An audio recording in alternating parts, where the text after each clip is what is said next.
Chaque jour, de nombreuses villes connaissent en leur centre les mêmes problèmes de circulation. Quelle solution trouver? Eh bien, la plus simple, dévier le centre-ville. Imaginons une ville de 50 000 habitants qui décide de construire une déviation. De quoi avons-nous besoin? De beaucoup de matériaux. Savez-vous que chaque Français consomme par an 7 tonnes de granulats?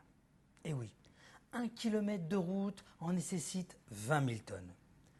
Pour réaliser notre déviation, nous allons donc avoir besoin de 150 000 tonnes de granulats. Cela tombe bien, il y a une carrière à l'entrée de la ville.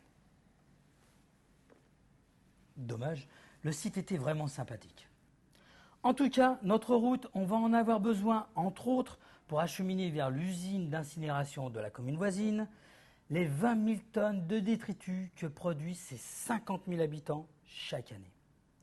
Cela tombe encore bien, il y a un terrain à la sortie de la ville. Dommage, le site était vraiment sympathique. Mais est-ce que tout cela est inéluctable?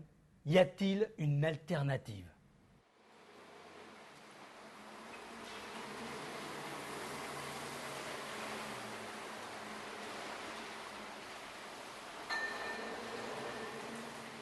L'alternative, Patrick, c'est de transformer un déchet en matériau valorisable.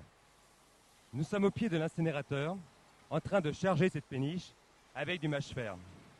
Le mâche-fer, qu'est-ce que c'est? Eh bien, une usine d'incinération d'ordures ménagères, c'est un peu comme une cocotte minute. Vous faites chauffer un plat, il en sort beaucoup de vapeur.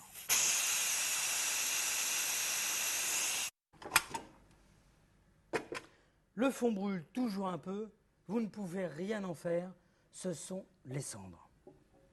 Ce qui reste de votre cuisson dans cette cocotte, à peu près le quart du poids d'origine, eh bien, c'est le mâche-fer. Mais le transporter en péniche, Thierry, c'est pas un peu lent? Non, non, Patrick, car ce mâche-fer, avant d'être traité, doit passer par une période de maturation de 2 mois. On a donc le temps. Et surtout, cette péniche remplace à elle seule 12 camions sur la route. Et cela a le mérite surtout de redoper le transport fluvial. Alors Thierry, est-ce que tu as trouvé un terrain vague pour stocker ton mâche-fer? Ah non, non, non, Patrick, c'est pas exactement cela. Comme on peut le voir, la péniche débarque son chargement dans un centre de traitement.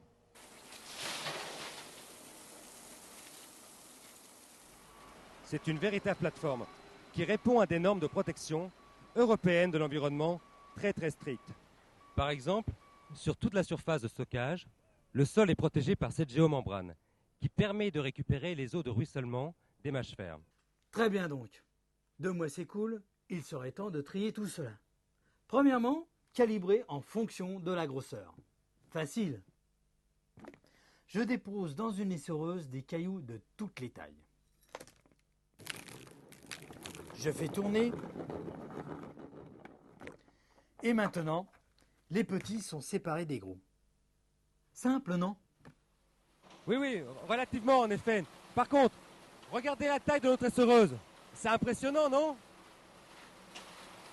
À la sortie de ce trommel, le mâche-fer est donc réparti par granulométrie. Ensuite, dans ces machines, on lui enlève les imbrûlés.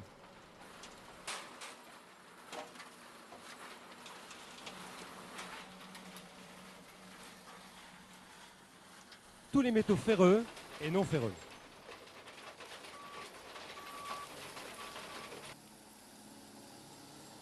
Comment nettoie-t-on cette grave? Comme vous avez pu le voir, le matériau est transporté sur un tapis roulant qui traverse divers obstacles. Il reste des imbrûlés, hop, un courant d'air. Il reste des métaux ferreux, hop, un coup d'aimant.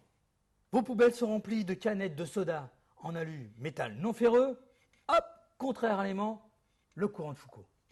Ça y est, ma grave de mâche-fer est quasiment propre comme un sous-neuf. Alors, prête à l'emploi? Le matériau est propre, mais pas encore utilisable. C'est ici qu'il va devenir un véritable produit. On va mélanger la grave de mâche-fer avec du ciment et de l'eau pour donner à la sortie un produit prêt à la livraison, l'éco-grave.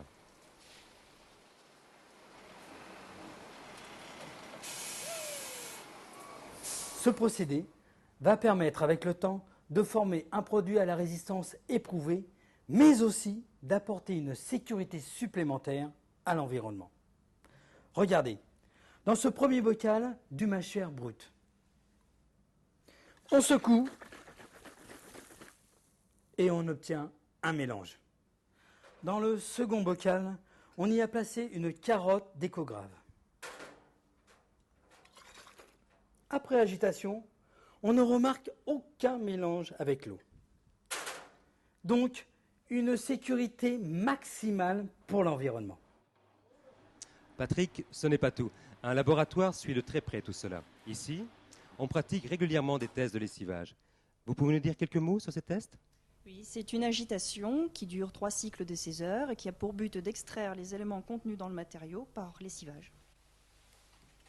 Donc ensuite, nous analysons sur cette eau de lessivage 7 paramètres qui nous permettent de nous assurer de la bonne conformité du matériau vis-à-vis de la réglementation.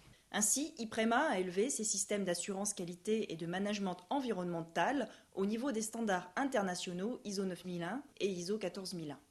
La certification ISO 14001 offre l'assurance environnementale maximale pour le traitement des mâches-fer d'incinération d'ordures ménagères. Alors maintenant que l'on est sûr de ce produit, où le mettons ? Eh bien, principalement, comme sur ce chantier, en tant que sous-couche de chaussée. Une fois compacté, il ne nous restera plus qu'à en mesurer la résistance.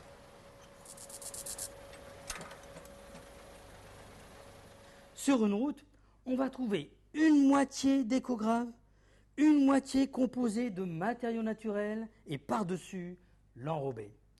Sur cette autre coupe, on peut découvrir l'écograve utilisé comme remblai de réseau. Grâce à l'écograve, on a économisé plus de 75 000 tonnes de matériaux naturels, donc on a puisé 2 fois moins dans la carrière. Et surtout, on a évité une décharge supplémentaire. Sympa pour le paysage, non ? Et pour le porte-monnaie, pour les entreprises, un matériau très économique et pour les collectivités locales, une réduction énorme de coûts par rapport à la mise en décharge. J'avais déjà une pastille verte sur mon pare-brise. On peut maintenant en rajouter une sur la route. Au revoir.